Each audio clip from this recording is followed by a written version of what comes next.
Hello friends, welcome back to the new video guys and my YouTube channel guys. Today friend we are going to talk about guys Samsung phone setting guys, and today video title is guys Samsung phone guys phone easy mode guys. How can we use?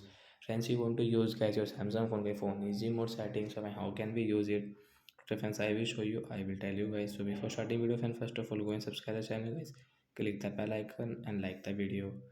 So friends, open your phone setting guys. So guys, we will on guys our phone setting to off guys, to on guys easy mode. Friends, you want to on easy mode, so guys you can on from here.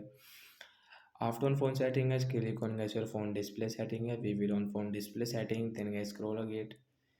Friends, you can see easy mode setting is here, so guys, we will tap here. Friends, you can see use a simple home screen layout with bigger on screen time.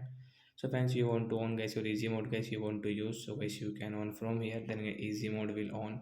And friends, you can see your phone easy mode setting, screen will increase automatic. Friends, you can see your phone icon and screen will increase it. So like that guys, you can on and guys you can use guys your Samsung phone by phone easy mode setting. So bye bye guys, thanks for watching the video guys.